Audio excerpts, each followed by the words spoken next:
semuanya, perkenalkan nama saya Rado dan Laban dengan NIM 2303060860. Di sini saya akan menjelaskan sebagian dari sistem reproduksi organ jantan dan betina pada unggas. Baiklah, pertama saya akan menggambarkan sistem reproduksi organ jantan.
Pertama, di sini saya gambar pasang testis pada unggas. Testis terletak di dalam organ perut dekat tulang belakang. Tidak seperti mamalia pada umumnya yang testisnya berada di luar tubuh. Unggas memiliki testis internal. Testis ini berfungsi menghasilkan spermatozoa dan hormon testosteron. Testis ini biasanya di kiri dan lebih besar dari testis kanan. Dari testis, sperma akan bergerak ke epididymis. Ini adalah saluran berlekuk yang melekat pada testis. Saya gambar di sini epididymisnya. Nah, epididymis ini berfungsi sebagai tempat pematangan sperma dan penyimpanan sementara. Di sini sperma akan mengalami proses pematangan lebih lanjut. Selanjutnya, sperma akan bergerak melalui vas deferens. Sini, vas deferens ini adalah saluran yang saya gambarkan memanjang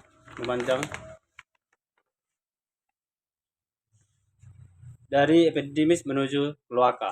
Fungsinya untuk mengangkut semua sperma epididymis hingga ke kloaka. Terakhir, sperma akan sampai ke kloaka. Kloaka adalah tempat bermuaranya 3 sistem pencernaan, ekskresi, dan reproduksi.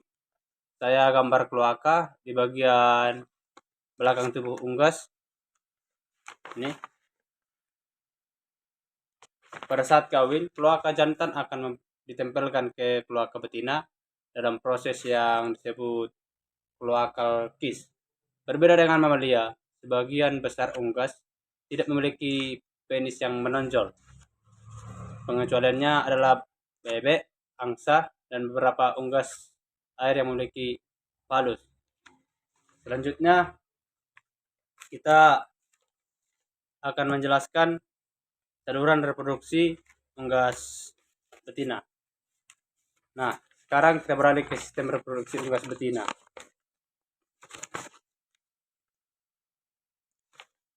Di sini saya sudah gambar pada unggas betina dimulai dari ovarium.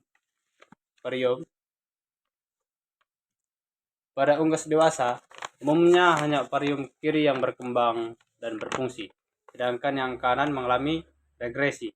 Saya gambar ovarium di sini dekat tulang belakang. Ovarium ini berisi banyak folikel dengan berbagai ukuran yang berisi sel telur dalam berbagai tahap perkembangan.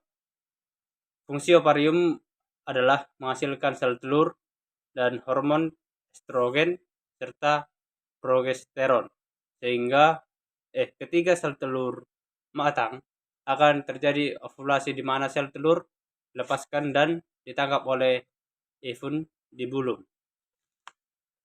Infundibulum ini berbentuk seperti corong. Saya gambar di sini fungsinya. Ini dia. Fungsinya menangkap sel telur dan juga menjadi tempat terjadinya fertilasi jika ada sperma. Dari infundibulum, sel telur bergerak ke magnum. Magnum ini adalah bagian terpanjang dari oviduk. Saya gambar di sini, di magnum ini adalah bagian besar putih telur atau albumen. Dihasilkan dan ditambahkan ke kuning telur. Selanjutnya telur bergerak ke ismus. Ismus adalah bagian yang lebih sempit dari oviduk. Seperti yang saya gambar di sini, di ismus, membran atau selaput sel telur berbentuk. Ada dua membran. Yang pertama itu membran dalam dan membran luar. Setelah itu telur masuk ke uterus atau sel gland. Saya gambar uterus di sini sebagai bagian yang lebih besar di uterus. Inilah kerabang sel telur terbentuk. Kerabang ini tersusun dari kalsium karbonat yang diekskresikan oleh kelenjar uretus. Bagian terakhir adalah vagina. Saya gambar menghubungkan uretus dengan kloaka. Vagina berfungsi sebagai jalur keluarnya telur dan juga sebagai tempat penyimpanan sperma di sperm host glands. Akhirnya telur keluar melalui kloaka yang sama seperti pada unggas jantan dan juga merupakan muara dari sistem pencernaan dan ekskresi. Yang ketiga itu proses pembentukan telur dan waktu yang dibutuhkan. Sekarang saya akan menjelaskan proses pembentukan telur dan waktu yang dibutuhkan dalam setiap tahapannya. Proses dimulai dengan ovulasi, yaitu pelepasan sel telur matang dari ovarium. Yang dilepaskan ini adalah kuning telur atau yolk, beserta germinal disk. Ovulasi dikendalikan oleh hormon LH dan hipofisis. Setelah itu dilepaskan dan sel telur ditangkap oleh infundibulum. Di infundibulum, jika ada sperma fertilasi akan terjadi pada germinal disk.